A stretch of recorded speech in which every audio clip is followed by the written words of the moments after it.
wabarakatuh. Waalaikumsalam warahmatullahi wabarakatuh. Oke, selamat pagi, siang, sore hingga malam kepada sahabat kelas sekalian.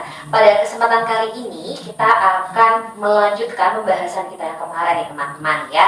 Kemarin itu kita sudah membahas, sudah berdiskusi terkait dengan bagaimana cara menanti gitu ya, untuk memantaskan diri dan amalan-amalan soleh yang dapat kita lakukan.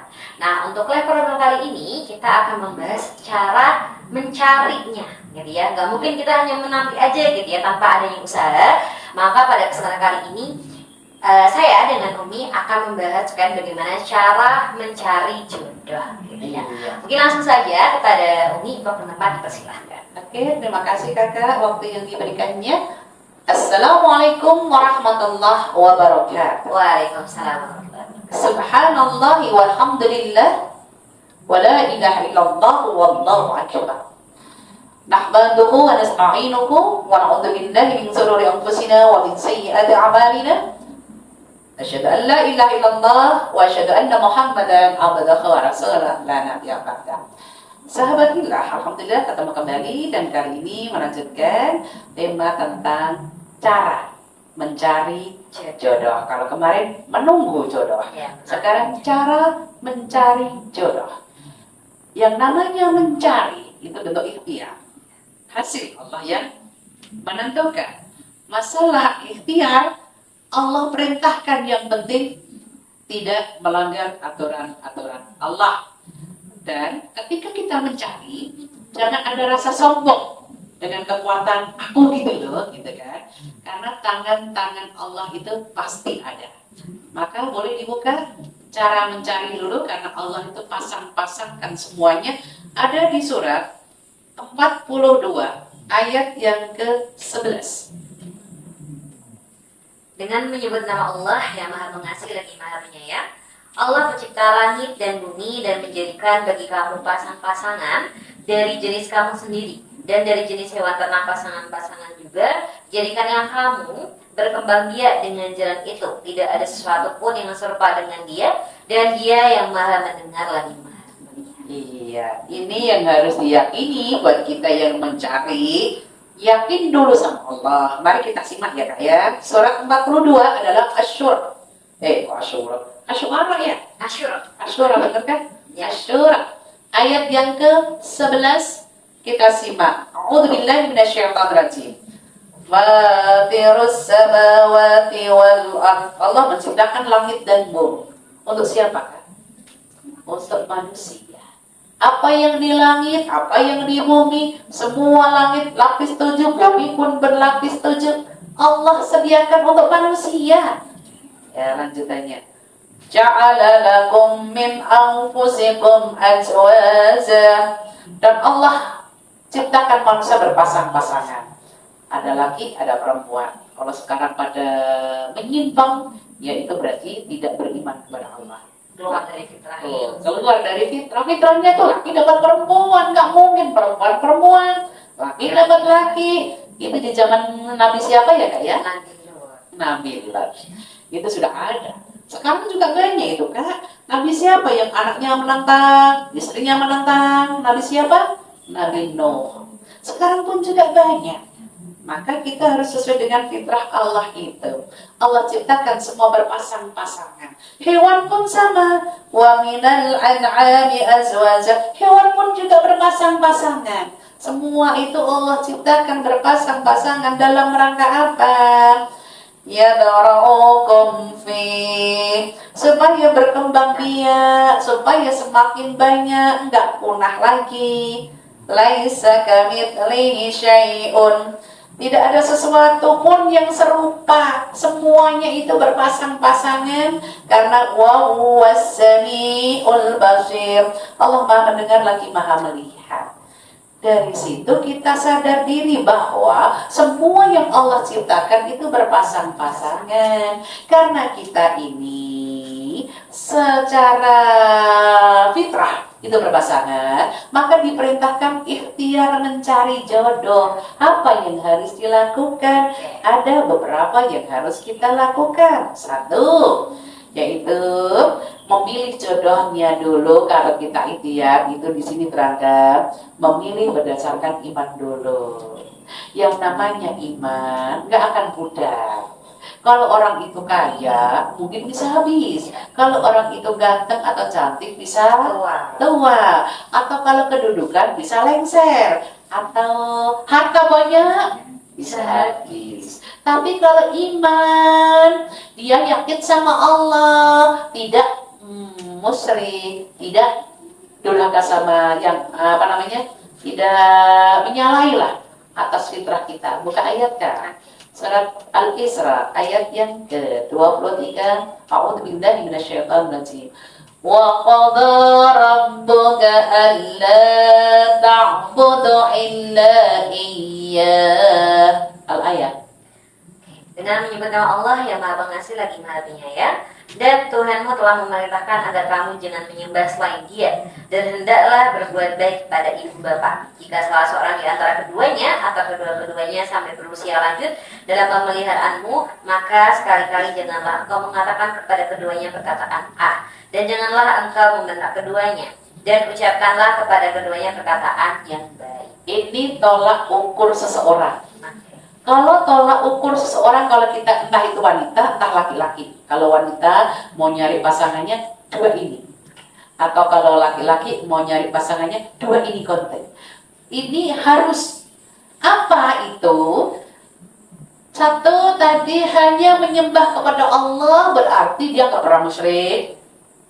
Berarti dia muslim. Ya. Berarti orang-orang yang selalu taat sama Allah ini yang diutamakan. Maka bukan karena harta dan yang lainnya. Ada orang itu kan nggak ada sempurnanya ya Kak ya. Iya, pasti ada. Gini dah maksudnya. Ada yang kaya tapi nggak muslim. Ada muslim tapi miskin. Ada yang ganteng tapi nggak muslim. Ada yang nggak ganteng tapi muslim taat. Pengen sempurna? Nggak ada. Kalaupun ada 1001 ya Kak ya. Jadi ini sebagai panutan kita kalau kita mau nyari jodoh, ikhtiarnya tadi iman dulu, yakini dulu, jangan melanggar Allah supaya jodoh yang diturunkan Allah itu juga orang-orang yang baik.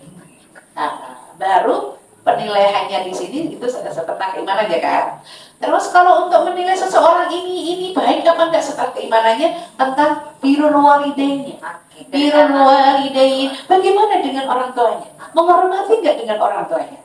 Karena menikah itu bukan untuk hanya menikahkan laki-laki dan perempuan saja Ustaz, tapi bagaimana menikahkan dua keluarga. Maksudnya menyatukan persatuan dua keluarga ini. Maka kalau orang ini baik dengan orang tuanya, insya Allah dia orang baik. Karena dia akan menghormati orang tuanya. Kapanpun, sampai kapanpun orang tua tidak ada mantan orang tua. Apalagi mungkin kalau misalnya perempuan melihat laki-laki, ketika laki-laki memperlakukan ibunya dengan baik, bisa jadi memperlakukan kita pun sebagai istrinya juga dengan baik. Atau mungkin kebalikannya, gitu ya kan, laki-laki ingin melihat perempuan, ketika perempuan baik kepada orang tuanya, insya Allah kepada mertuanya pun juga akan baik juga. Maka itu penting ya untuk menjadikan dasar kalau kita nyari. Maka kalau kita misalkan diperkenalkan orang nih, kita sama-sama bingung nih, A atau B misalkan. A orangnya putih, yang B orangnya hitam misal. Oke, ketika kita bingung kayak gitu, istikharah dulu lah sama Allah. Yang satu A putih tapi teman kenalan dari Facebook, sementara yang hitam kenalan dari mulai kecil ke teman SD, SMP, SMA misalkan gitu. Otomatis yang kita kenal kan paling yang SD, SMP, SMA. Cuma kira-kira keimanannya gimana, sama ketaatannya sama orang tuanya gimana, itu yang dinilai. Ya, untuk mengatakan kalau memang kita nilai langsung nggak bisa, boleh dengan temannya. Teman laki-laki ini siapa, atau teman perempuan ini dekatnya dengan siapa, teman bergaulnya, boleh itu untuk tanya-tanya untuk meyakinkan diri kita. Jadi jangan hanya memandang fisik ya Ustaz. Karena kalau hanya fisik atau jabatan atau mungkin tadi harta ini itu akan habis gitu ya. Sedangkan keimanan, mungkin keimanan naik turun, tapi insya Allah ketika kita beriman kita akan mendapatkan yang juga ya. Pasti akan diperkuat lagi. Kalau fisik saat ini muda, ribet tua. Bahkan kita dalam berkeluarga pun bisa jadi itu ajang kita untuk lebih meningkatkan keimanan lagi ya Ustaz ya. Karena menikah bukan untuk keluar dari masalah gitu ya. Tapi justru dengan berkeluarga itu saling menguatkan, agar nanti ada anak, ada masyarakat, ada mertua, ada orang tua, semuanya lah. Oke. Lanjut ya. Ya. Ya, lanjut. Cara untuk mencari jodoh yang kedua. Tadi satu kan, yang kita utamakan itu keimanannya. Terus bagaimana dengan dia dengan keluarga orang tuanya tadi. Sekarang yang kedua. Yang kedua adalah selalu memperbaiki diri. Apa maksudnya? Aku harus baik, aku harus baik, aku harus baik sampai jodohku nanti. Kok ternyata jodoh yang datang gak baik-baik amat, husnudan aja sama Allah. Siapa tahu dibalik apa yang kita tidak suka, pasti di situ ada kebaikan. Pasti ada hikmahnya. Ada hikmahnya. Karena tidak semua yang namanya hidup itu semata-mata terus seperti membalikkan tangan kayak gini. Pasti ada perjuangan lah ya. Perjuangan untuk bagaimana? Perjuangan itu dari tangan-tangan Allah. Ya, oke. Memperbaiki diri berarti di dalam hati ini, aku harus baik. Aku harus baik. Perintah berbuat baik boleh dibuka. Surat Al-Isra ayat yang ke-7. In ahsantum ahsantum li anfusikum wa in asatum falaha. Al-ayat. Oke, dengan menyebut nama Allah yang Maha Pengasih lagi Maha Penyayang. Jika kamu berbuat baik, berarti kamu berbuat baik untuk dirimu sendiri. Dan jika kamu berbuat jahat, maka kerugian kejahatan itu untuk dirimu sendiri. Apabila datang saat hukuman kejahatan yang kedua, kami bangkitkan musuhmu untuk menyuramkan wajahmu, lalu mereka masuk ke dalam Masjidil Aqsa, sebagaimana ketika mereka memasukinya pertama kali, dan mereka membinasakan apa saja yang mereka kuasai. Iya, Maha benar Allah dengan segala firman-Nya. Itu penekanannya yang di atas ya. Ini ahsantum. Jika engkau berbuat baik, kebaikannya untuk diri kita sendiri. Walaupun harapan kita, orang yang sudah berbuat baik itu kan doanya ijabah. Harapannya pasangan kita juga ikut baik, insya Allah. Wa in asatum falaha. Jika engkau tidak mau berbuat baik, Allah nggak maksa. Allah hanya ngasih balasan. Naik baik Allah kasih surga, kalau nggak baik Allah kasih sediakan neraka. Itu balasan bagi orang-orang yang melakukan kebaikan ataupun sebaliknya. Jadi selama menanti jodoh ini kita berusaha selalu baik, selalu baik, selalu baik. Harapannya supaya Allah kasih yang baik, supaya kita dekat dengan Allah. Masih ada lagi kan? Oke, cara tadi satu keimanan ya, kita harus yakin dulu. Yang kedua adalah tentang kita harus baik. Yang ketiga, berteman dengan orang-orang baik. Siapa tahu dengan teman tadi kita dikenalkan. Siapa tahu dengan teman yang tadi kita akhirnya ketemu jodoh tanpa disadari, ternyata ada di sampingnya. Maka orang yang baik itu jadikan teman kita untuk hidup selanjutnya. Kalaupun nanti sudah nikah, teman baik lanjut. Karena teman baik ini fadilahnya adalah ketika kita nanti terperosok di neraka, dia akan menolong kita. Kita memanggil kita. Karena kata para sahabat, sahabatku, jika aku terperosok ke neraka, angkat ya, mintalah sama Allah. Ternyata orang soleh ini tadi minta sama ya Allah, ini teman kita biasanya pengajar ini gak ada. Kalaupun ada di neraka, carilah dan angkatlah. Itu teman yang baik. Oke, karena lingkungan itu mempengaruhi juga ya. Betul, lingkungan terdekat ya pasangan kita. Maka sebelum datangnya pasangan, yang baik-baik dulu kita. Baiki diri dulu kita.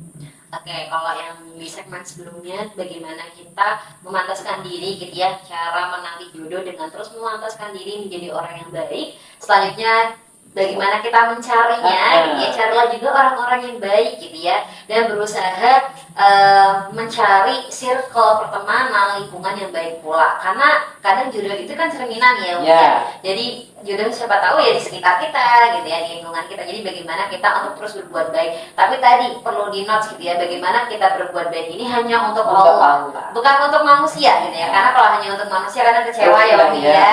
Ternyata yang datang tidak sesuai dengan ekspektasi dan sebagainya. Karena teman baik itu kayak ibaratnya kalau jenengan berteman dengan orang yang punya jualan minyak wangi, kita ikut wanginya. Tapi kalau kita punya teman yang tukang pandai besi, kita ikut panasnya. atau yang mungkin tukang las, kita ikut cahayanya. Maka teman itu cerminan kita. Masih ada lagi satu lagi Kak. Yang terakhir cara untuk mencari jodoh. Yang keempat, selalu berdoa dan bertawakal. Selalu berdoa sama Allah, mintalah sama Allah, Allah itu pasti mengabulkan. Ada di surat 40 ayat yang ke-60. Ud'uni astajib lakum. 40 ayat ke 60 ayat 60 ya, Ghafir atau surat Al-Mu'min. Oke, artinya dengan menyebut nama Allah yang Maha Pengasih lagi Maha Penyayang, dan Tuhanmu berfirman, berdoalah kepadaku, niscaya akan aku perkenankan bagimu. Sungguhnya orang-orang yang sombong tidak mau menyembahku akan masuk neraka jahanam dalam keadaan hina.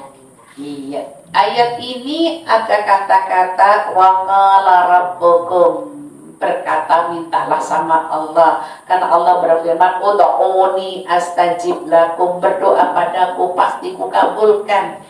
Innal ladzina yastakbiruna, orang-orang yang sombong yang tidak mau menyembah kepada Allah, na'udzubillah min dzalik, tempatnya adalah yadkhuluna jahannam, masuk neraka jahanam.